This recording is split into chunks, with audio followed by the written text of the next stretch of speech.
Di tengah harapan buruh agar adanya kenaikan upah, pemerintah Provinsi Sulawesi Selatan resmi menetapkan UMP Sulawesi Selatan 2022 sebesar Rp3,165.875. UMP sama dengan UMP tahun 2021 lalu alias tak alami kenaikan.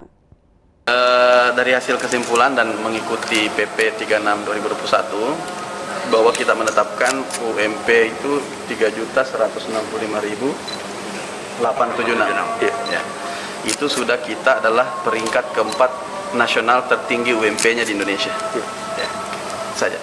Ya, ini ada artinya Pak, jika menggunakan formula yang ada sebenarnya sudah terjadi kenaikan 3,6%. 3,6%. Kalau kita menggunakan formula 36 PP 36 2021, maka itu sebenarnya kita harus turun, tapi kami bertahan untuk tidak turun. Iya. Itu kita tetapkan tetap pada posisi itu. Ya.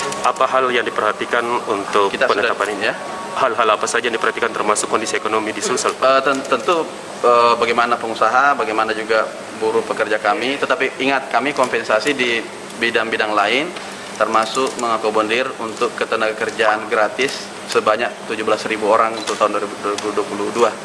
Dan juga kita akan membantu BLK, balai latihan dan juga kepada teman-teman serikat pekerja untuk kegiatan pelatihan dan pembinaan yang langsung akan dikerjasamakan dari Dinas Ketenagakerjaan dengan para serikat pekerja tahun depan. Jadi kita juga subsidi di tempat lain, dan juga kita tetap bagaimana bertahan di posisi yang sekarang.